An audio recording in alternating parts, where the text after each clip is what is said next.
Hey everybody, welcome back to my channel. Glad you could be here.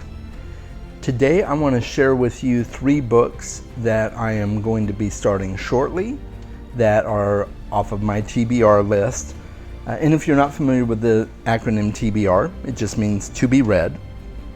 And my list is extremely long. Who knows if I'll ever finish all the books on it in my lifetime. But I'm going to do my darndest to get it done and read all the books. But it is an extremely daunting task because it is extremely...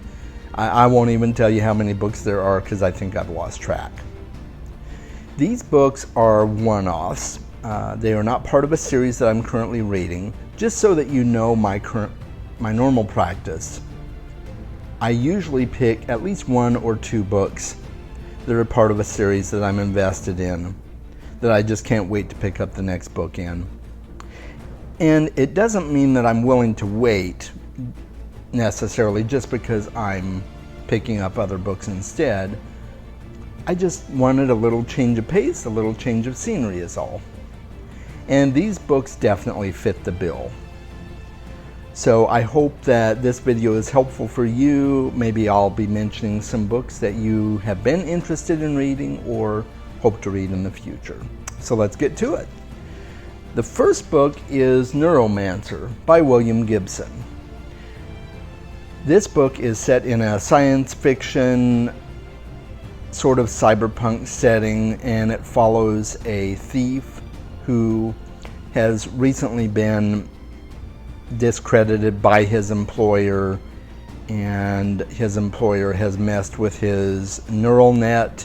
That's my understanding of it anyway. The blurb doesn't give a whole lot away about it, which is good. I'm glad for that. So I just know it follows a thief and it's in a futuristic world.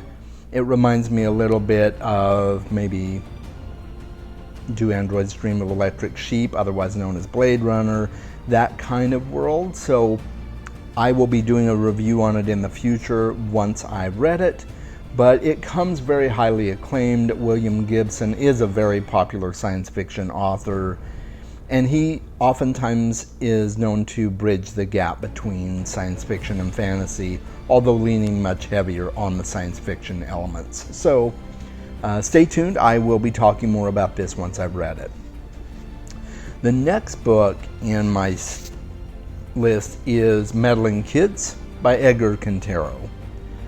This book was recommended to me by someone at Barnes & Noble.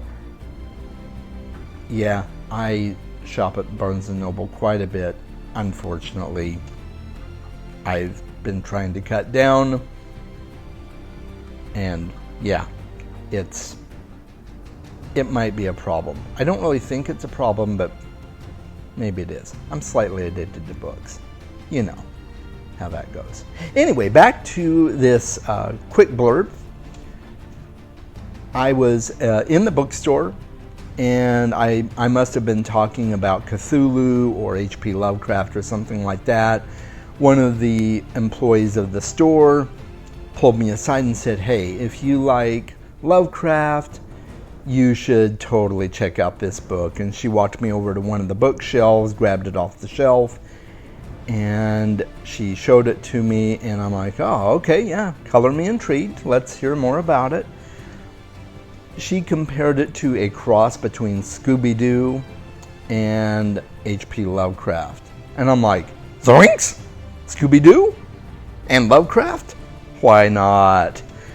I opened the front cover, I read the first couple of pages, and I'm like, okay, yeah, I'm going to buy this book.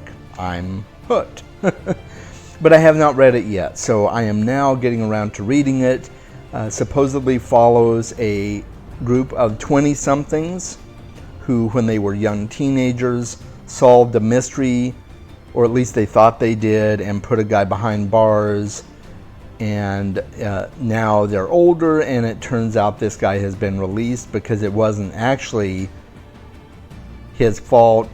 You know, he was not the criminal in the mystery, and they are now going about to try and make recompense and find the right guy.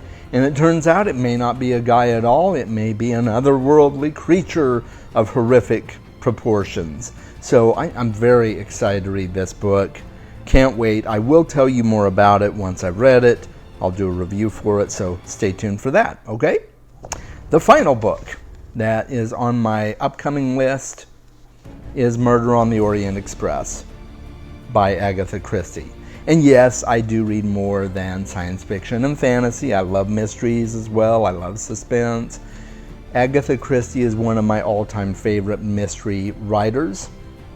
And it really brings back fond memories for me, because when I would go over to my grandmother's house as a kid, I would always pick a book off of her bookshelf, and her bookshelf was full of Agatha Christie and Mary Stewart, some of the Arthur novels that Mary Stewart wrote. So she had a lot of books that really tickled my fancy. So surprisingly enough, at least not that I remember, I have not read Murder on the Orient Express. And I know what you're thinking. You haven't read Murder on the Orient Express? Where have you been? It's one of the greatest books of all time. Or maybe you don't know about it and you're not saying that, but needless to say, mystery fans are probably thinking where my mind's been at all these years. And yes, I know. I have seen the original movie with Albert Finney from the 70s. I think it's from the 70s. And I have wanted to see the new movie, but I told myself, no, you can't see the new movie until you've read the book. So now I am reading the book. Just as it sounds, the Orient Express is a train, and there is a murder on the train, and it just so happens that one of the greatest sleuths of all time is none other than the Belgian super sleuth Hercule Poirot. And he puts his little gray cells to the test to solve the murder on the Orient Express.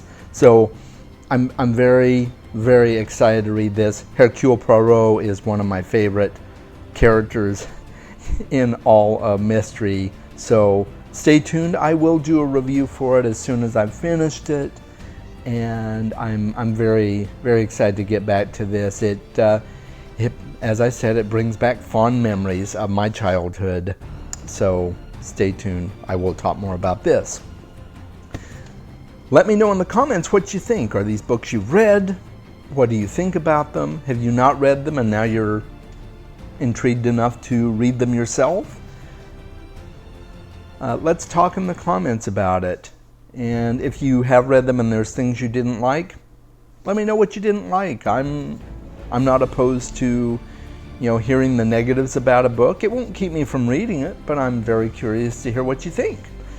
If you would like to support what I do here, other than, clicking like on my video and signing up to subscribe and getting notifications, which helps me on YouTube, you can also support me on Patreon. I would really appreciate it if you were interested in doing that. So my link for Patreon is going to be in the comments as well. And if you've enjoyed this video, yes, please do click like, make sure you subscribe. Until my next video, make sure you read more books, and I will talk to you then. Take care. Bye.